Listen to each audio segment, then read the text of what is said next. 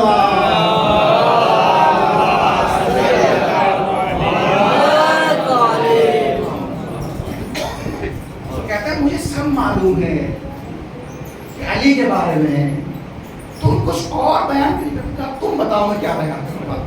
سلوات پڑھے محمد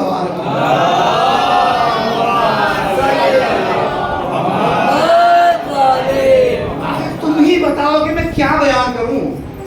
بہت سوچا تو کہتے ہیں یہ کیوں نہیں بیان کرتے کہ اذا زلزلت الارض زلزالہا، جس وقت زلزلہ آئے گا، وہ اخرجت الارض اثقالہا، اور زمین اپنے سیکڑوں کو اپنے خزانہ سے نکال دے گی۔ اس آیت کو کیوں بیان نہیں کرتے؟ کہا اتفاق سے میں یہ کو بیان کرتا ہوں۔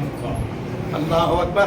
جب بھی میں اس آیت کو بیان کرتا ہوں تو رسول تو لوگوں کو، مدینے کے لوگوں کو وہ واقعہ یاد آ جاتا ہے کہ جب مدینے میں زلزلہ آیا، لوگ گئے امام علی کے پاس، امام علی گھر سے باہر آئے، اپنے پیر سے زمین پر ٹھوکر مار کے کہا کہ تراب، تجھے ابو تراب حکم دیتا ہے کہ خاموش آ جا۔ اب جب بھی میں اس آیت کو بیان کرتا ہوں لوگوں کو علی یاد آ جاتے ہیں۔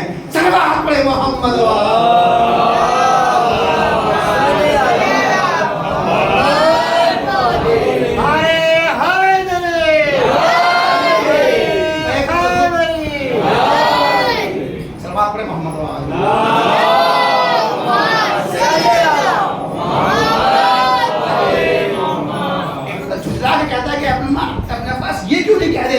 کہ جہاں جہاں پر قرآن ہے وہاں وہاں پر علی ہے، اور جہاں جہاں پر علی ہے وہاں وہاں پر قرآن ہے۔ ہر جا علی ملیں گے، نہ دامن بچائیے، اور بچنا علی سے ہے تو جہنم میں جائیے۔ سلام پڑھے محمد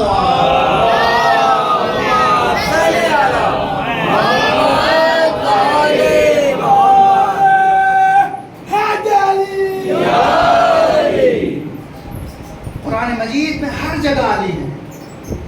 عزیزو مقصد کیا ہے کہنے کا؟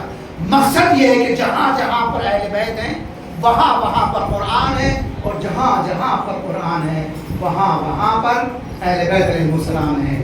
عزیزو اگر ہم یہ دعویٰ کرتے ہیں کہ ہم اہل بیت سے متمسک ہیں، ہم علی کے چاہنے والے ہیں، تو ہم کو ان آیات کے اوپر غور کرنا ہوگا، ہم ان آیات کی تلاوت کرنا ہوگی، چونکہ غور کرنے سے پہلے تلاوت کرنا ضروری ہے، اور تلاوت کرنے کے لیے قرآن مجید کو سیکھنا ضروری ہے۔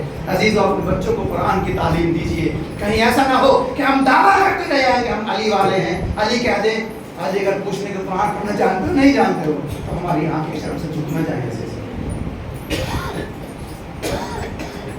یہ قرآن وہ ہے، یہ قرآن وہ ہے کہ جس نے اہل بیت علیہ السلام کا جگہ جگہ پر تذکرہ کیا۔ اگر قرآن نہیں پڑھیں گے تو پھر اہل بیت کی معرفت کیسے حاصل کریں گے، خدا کی معرفت کیسے حاصل کریں گے؟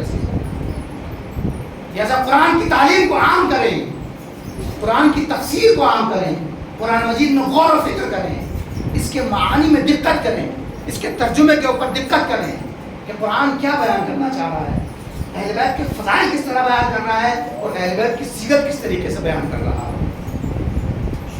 دین اسلام کچھ نہیں ہے سوائے قرآن اور اہل بیت کے۔ جو کچھ دین اسلام میں ہے وہ سب کچھ قرآن میں ہے، اور قرآن کو اگر سمجھنا ہے تو اہل بیت کے در کے اوپر آنا پڑے گا۔ چونکہ اہل بیت کے در سے دور ہو گئے اس لیے اسلام کی مختلف تفسیریں ہونے لگی۔ کہتے ہیں کہ دین اسلام دہشت گردی کا مذہب ہے۔ آئیں ذرا علی کی سیرت کو اٹھا کر کے دیکھیں۔ امام علی کیا فرماتے ہیں؟ امام علی علیہ السلام جو تلوار کا اتنا بڑا دھنی ہے علی کہ زمانے کا کوئی بھی پہلوان علی کے سامنے ٹک نہ سکا۔ عزیز ہو موقع ملتا ہے انشاءاللہ کبھی تفصیل سے بیان کروں گا۔ جس کی تلوار کے بارے میں، جس کی ایک ضربت کے بارے میں رسول اللہ نے فرمایا کہ ضربت علی یوم الخندق افضل من عبادت الثقلین، علی کی تلوار کی ایک ضربت دو عالم کی عبادتوں کے اوپر بھاری ہے۔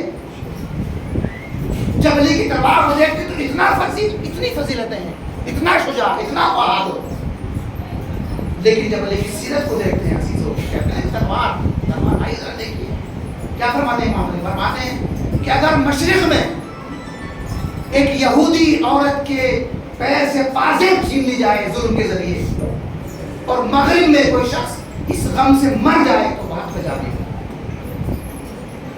دین اسلام کو لوگ دہشت گردی کا مذہب کہتے ہیں۔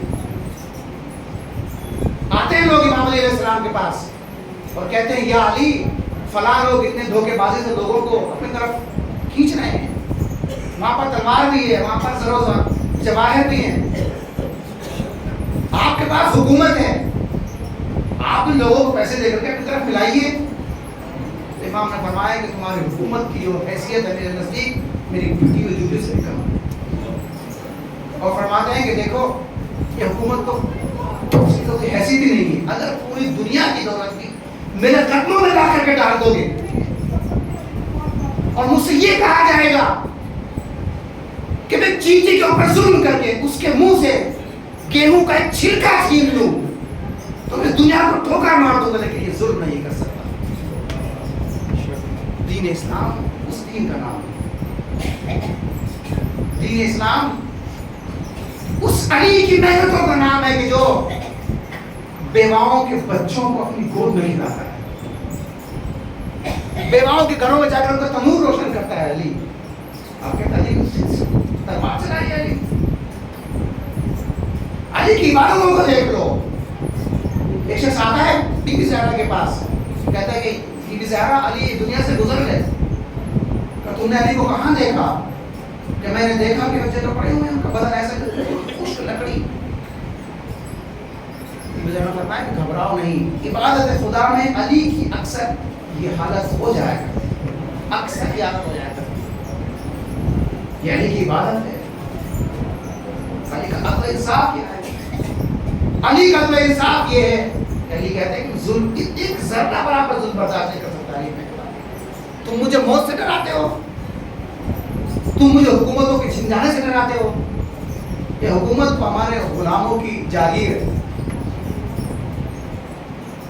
میں خدا کے مقابلے میں، دین اسلام کے مقابلے میں نہ مجھے دولت کی پرواہ ہے نہ مجھے حکومت کی پرواہ ہے، میں تو خدا سے یہ کہتا ہوں کہ خدایا میں تیری عبادت تیری جنت کے شوق میں نہیں کرتا ہوں، تیرے جہنم کے خوف سے نہیں کرتا ہوں، بلکہ تجھے اہل عبادت پا رہا ہوں، تیرے سامنے ستا میں سر جھکا دیتا ہوں۔ مجھے دنیا اور آخرت کی پرواہ نہیں ہے، مجھے جنت کی پرواہ نہیں ہے، مجھے دولت کی پرواہ ہوگی۔ یہ علی کی سیرت ہے عزیزو۔ لیکن جو لوگ علی کے مقابلے میں آ گئے، دین اسلام کی کس طریقے سے تفسیر کرنا چاہیے عزیزو، جن کی تلوار کبھی میدان جہاد میں نہیں نکلی، جو کبھی میدان جہاد میں رکے ہی نہیں، ہمیشہ بھاگتے ہوئے نظر آئے، تاریخ کہتی ہے کہ ان کی تلوار کے اوپر ایک قطرہ خون بھی نہیں لگا ظالموں کا، دشمنوں کا، مشرکوں کا. تلوار نکلی تو کہاں نکلی؟ مدینے کی گلیوں میں تلوار نکلتی، وہاں پر اپنی بہادری دکھاتے ہیں. بے گناہ نوجوانوں کا خون بہاتے ہیں، بے گناہ خواتین کے اوپر دربے لگاتے ہیں، کوڑے برساتے ہیں. تاریخ اٹھا کر دیکھ لیجیے. آئیے میرے پاس، میں آپ کو حوالہ دوں گا. کتنی خواتین ایسی تھیں کہ جن کا حمل خلیفہ دوم کے کوڑے کا نام سن کر کے ہم ثابت ہو گئے. قرآن کہتا ہے رحماء بینہم اشداء علی الکفار رحماء بینہم. رسول خدا کے اصحاب کی صفت تو یہ ہے کہ دشمنوں کے اوپر شدید ہیں، ان کے خلاف تلوار نکالتے ہیں، آپس میں مہربانی رکھتے ہیں، دوسرے کے ساتھ رحمت کے ساتھ پیش آتے ہیں. لیکن یہاں پر کیا ہو رہا ہے؟ دشمنوں کے سامنے کبھی ٹکے نہیں. مدینے کی گلیوں میں اتنا زیادہ لوگ دکھا رہے ہیں. اور جب فلسطین کے اوپر حملہ کیا، تاریخ اٹھا کر کے دیکھیے، جب حملہ کیا فلسطین کے اوپر، خود مدینے میں تھے، فوج کو بھیجا ہے فلسطین کے اوپر حملہ کرنے کے لیے. تاریخ کہتی ہے کہ فلسطین کی گلیوں میں اتنا خون تھا کہ لوگوں کے پیر خون میں ڈوب رہے تھے. تو لوگ کیا کہیں گے کہ تلوار کے زور پر دین اسلام پھیلا نا. اور آج انہی کے ناخلف ورثدار لا الہ الا اللہ اور محمد رسول اللہ کے پرچم تلے لوگوں کے گلے کاٹ کر کے اس کی ویڈیو شیئر کرتے ہیں کہ کہتے ہیں اسلام یہ ہے، ہم اسلام کے ٹھیکیدار ہیں، ہم اسلام کی حفاظت کرنا چاہتے ہیں. یہ کہاں رحماء بینہم اشداء علی الکفار ہے؟ جب ان سے کہتے ہیں تم نے کسی کافر کو قتل کیا ہے، کسی مشرک دشمن خدا کو، دشمن انسانیت کو مارا ہے کبھی؟ تو کہتے ہیں آپ ہی دشمن انسانیت ہیں. جب اس طریقے کا چہرہ پیش کیا جائے گا تو لوگ تو یہی کہیں گے نا کہ دین اسلام خشونت سے پھیلا ہے، تلوار سے پھیلا ہے. یہ نہیں معلوم کہ دین اسلام دین رحمت ہے، دین انسانیت ہے. انشاءاللہ کل اس بارے میں تفصیل سے بیان کیا جائے گا. سب آپ رہے محمد و آل محمد.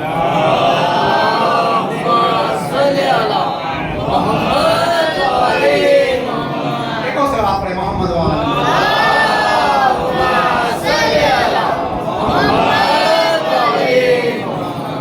دین اسلام کا ایک مسئلہ بیان کرو. مسئلہ شرعی، مسئلہ شرعی یہ ہے کہ اگر میں نماز پڑھ رہا ہوں، ایک شخص آ کر کے چاقو میری گردن پہ رکھ دے، خنجر رکھ دے اور کہے کہ تمہارے گردن کاٹ دو ورنہ نماز توڑ دو، واجب کیا میرے اوپر؟ نماز توڑ دو. کوئی شخص گلے پر خنجر رکھ کے کہے کہ روزہ توڑ دو، کھا لو، میرے اوپر فریضہ کیا ہے؟ کہ میں روزے کو توڑ دوں، اپنی جان بچا لوں.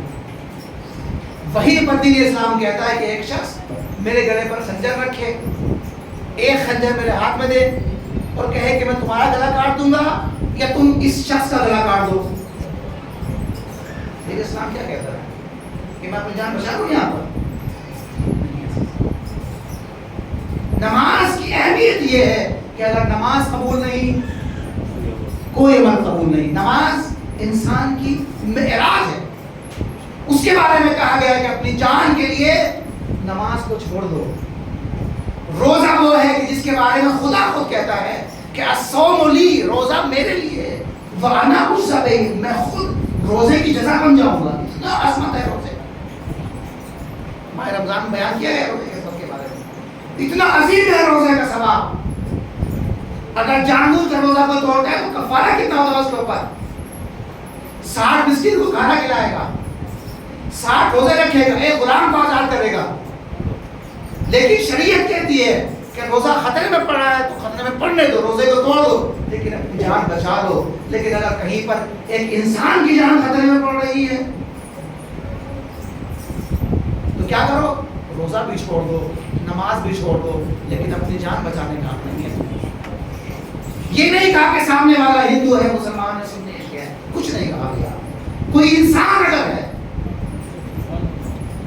دین اسلام دین انسانیت، دین اسلام انسانیت سکھانے کے لیے آیا ہے. دین اسلام انسان کو انسان بنانے کے لیے آیا ہے. میں نماز پڑھنے جا رہا ہوں، نماز کا ٹائم بہت کم ہے، روزہ بھی رکھے ہوئے ہوں. روزے کی حالت میں اپنا سر پانی میں ڈبونے سے کیا ہوتا ہے؟ روزہ باطل ہو جاتا ہے. حج کے لیے بھی میں جانے والا ہوں, میرے جیب میں میرا پاسپورٹ بھی رکھا ہوا ہے, ٹکٹ بھی رکھا ہوا ہے, ویزا سب کچھ موجود ہے. میں نے دیکھا کہ ایک شخص جو پانی میں گر گیا, مجھے تیرنا بھی آتا ہے, اگر جاؤں گا اس کو بچانے کے لیے میری نماز قضا ہو جائے گی, روزہ بھی چلا جائے گا, پاسپورٹ میرا خراب ہو جائے گا, حج پر بھی نہیں جا سکوں گا. اسلام کہتا ہے اگر تم نے اس کو بچا سکتے تھے اور نہیں بچایا, نماز پڑھنے لگے نماز بھی باطل, روزہ رکھے ہوئے روزہ بھی باطل, حج کو چلے گئے حج کا بھی ثواب نہیں ملے گا, گناہ ملے گا. واجب ہے کہ نماز کو بھی چھوڑو, روزے کو بھی توڑو, حج کی بھی فکر نہ کرو, اس انسان کو بچاؤ. دین اسلام انسان کو زندگی دینے کے لیے آیا ہے, انسان کو موت دینے کے لیے نہیں آیا ہے. دین اسلام اس دین کا نام ہے کہ جہاں پر خدا بھی یہ کہتا ہے کہ ہمارا کام یہ ہے کہ ہم موت سے نکال کر کے لوگوں کو زندگی عطا کرتے ہیں. اہل بیت بھی یہی بیان کرتے ہیں کہ ہم تم کو ظلمت سے نکال کر کے نورانیت میں لے جانے کے لیے آئے ہیں, ہم تم کو زندگی دینے کے لیے آئے ہیں. اب اس کے بدلے چاہے ہماری جان چلے جائے, ہمارے گلے کٹ جائے تو کٹ جائے, لیکن ہم انسانیت کو بچا کر کے رہیں گے. کیوں؟ اس لیے کہ ہم اسلام کے نمائندے ہیں, اور اسلام کیا ہے؟ اسلام دین انسانیت ہے. اسلام انسانیت سکھاتا ہے. یہی وجہ ہے کہ امام حسین علیہ السلام اپنے اہل حرم کے ساتھ آئے کربلا. لوگوں نے کہا کہ رسول اللہ کیوں جا رہے ہیں؟ آپ کو پتا ہے کہ کوفے والے کبھی وفا نہیں کرتے آپ کے ساتھ, وفا نہیں کریں گے. آپ کے بابا کو دھوکہ دے دیا, آپ کے بھیا کو دھوکہ دے دیا, کیا گارنٹی ہے کہ نہیں مجھے اسلام بچانا ہے, مجھے انسانیت بچانی ہے. اب چاہے میں شہید ہو جاؤں, چاہے میرے اہل حرم اسیر ہو جائے. عزیزو, جس وقت محضر شہادت رسول اکرم نے پیش کیا ہے امام حسین علیہ السلام کے سامنے کہ دیکھو بیٹا, تم کو دین بچانے کے لیے اپنی جان قربان کرنا ہوگی, امام حسین نے خاموشی سے قبول کر لیا. کہا کہ حسین اپنے کڑیا جوان کی بچی سے بچی کا خون نکالنا ہوگا, قبول کر لیا. چشمہ علیہ کی قربانی پیش کرنا ہوگی, قبول کر لیا. حسین اہل حرم کی اسیری برداشت ہوگی, امام حسین نے سر کو جھکا لیا. کہا حسین بیٹا انسانیت خطرے میں ہے. کہا یا رسول اللہ اگر انسانیت کو بچانا ہے تو میں اس کو بھی قبول کرتا ہوں. اسلام دین انسانیت ہے, یعنی اسلام دین حسین ہے. حسینیت یعنی انسانیت, انسانیت یعنی حسینیت. اگر انسانیت لینی ہے تو حسینی بننا ہوگا, اگر حسینی بننا ہے تو انسان بننا ہوگا, اور انسان بننا ہے تو کربلا کے میدان میں آنا ہوگا, جہاں پر اپنا گلا کرنا کر کے انسانیت کو بچایا جا رہا ہے. اہل حرم کی اسیری کو برداشت کیا جا رہا ہے. اور عزیزو, بعض روایت کے مطابق آج کی شب بی بی سکینہ کی شہادت کی شب ہے. لہذا میں چاہتا ہوں کہ بی بی سکینہ کے مسائل بیان کروں. مختلف تاریخ بیان کی گئی ہے شہادت کی, وہیں پر 11 سفر کو بیان کی گئی. 11 سفر کی وہ تاریخ تھی کہ جب سکینہ, جن کا اصل نام رقیہ ہے, ہم لوگ ہندوستان میں ان کو سکینہ کے نام سے جانتے ہیں, لیکن اصل نام ان کا رقیہ ہے. جس وقت سکینہ قید خانے میں دنیا سے چلی گئی, بعض روایات کے مطابق وہ آج ہی کا دن تھا, اور سید سجاد کے اوپر کیا گزر گئی ہوگی. عزیزو, روایات بیان کرتی ہیں کہ جس وقت مولا عباس گئے ہیں پانی لینے کے لیے, اور اس کے بعد جب امام حسین خالی علم دے کر کے آئے ہیں تو کبھی سکینہ نے پانی کا مطالبہ نہیں کیا, ارے کبھی اپنی مظلومی کا بیان نہیں کیا. ہاں, جس وقت بابا جا رہے تھے تو اس وقت کہا کہ بابا ارے آخری مرتبہ مجھے اپنے سینے پہ سلا دو, اس لیے کہ اس کے بعد سکینہ کو نیند نہ آئے گی. اور اس تاریخ کہتی ہے کہ امام حسین کے جانے کے بعد ارے سکینہ نے کبھی فریاد نہیں کی, سکینہ نے کبھی اپنے مظالم کو بیان نہ کیا. ہاں, قید خانے شام میں یہ بچی اچانک خواب سے بیدار ہوئی, کہتی ہے میرے بابا کہاں ہے, ارے میرے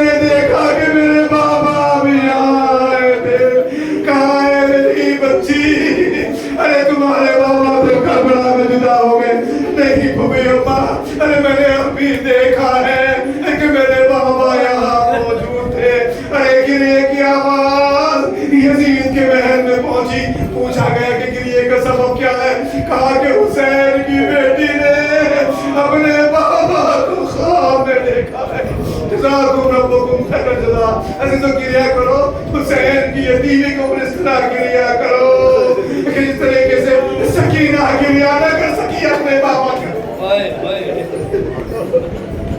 جزاکم ربکم خیر الجزا سکینہ کو اپنے بابا کی یاد آ رہی ہے ارے ظالم نے کہا کہ حسین کا سر بھیج دیا جائے ارے مقاتل لکھتے ہیں جیسے ہی حسین کا سر آیا ارے صبر کا بندھن ٹوٹ گیا ارے منہ پہ منہ رکھ دیا بابا ارے ذرا اٹھ کر کے اپنی سکینہ کے کان کو دیکھو ارے تماشوں کی وجہ سے نیلے ہو گئے اے بابا آپ نے بڑی محبت سے بالیاں بنائی تھی ارے ظالموں نے اس طرح چھینی کہ میرے کان بھی زخمی ہو گئے عزیزو مجھے شام غریبہ کا وہ منظر یاد آ گیا وہ زینب جو عباس بنی ہوئی ہے وہ زینب جو حسین کے بعد حسین بنی ہوئی ہے ارے تمام بیویوں کی دراست دے رہی ہے کریا نہیں کر رہی ہے لیکن روایات کے مطابق ارے جیسے ہی شام غریبہ میں امام علی آئے ارے صبر کا بندھن ٹوٹ گیا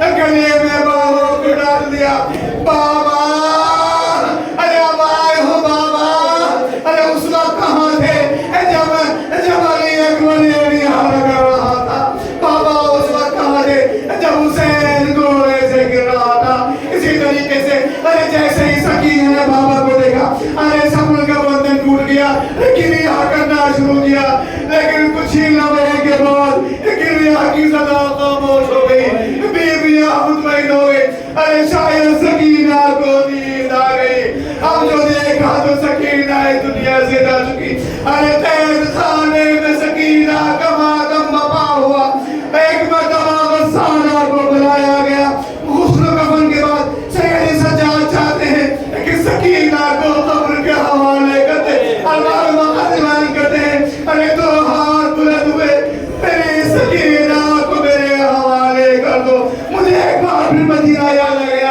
امام علی ہے ارے بی بی زہرا کی میت کو لیے جنت البقیع میں حاضر ہوتے ہیں یا رسول اللہ ارے میرا سلام قبول کیجئے اپنی بیٹی کا سلام قبول کیجئے یا رسول اللہ امانت کو واپس کر رہا ہوں لیکن جب آپ نے میرے حوالے کیا نظر فاطمہ کو تو پسلیاں ٹوٹی ہوئی نہیں تھی ارے گال زخمی نہیں تھے بازو متورم نہیں تھے یا رسول اللہ معاف کر دیجیے گا ارے امانت کو اس طریقے سے واپس نہ پہنچا سکا شاید سید سجاد نے آواز دی ہو بابا جس وقت سکینہ کو حوالے کیا تھا ارے کان زخمی نہ تھے گال نیلے نہ تھے لیکن سید سجاد کیا کرے ارے ہاتھوں میں ہتھکڑیاں پیروں میں بیڑیاں گلے میں تو خارزار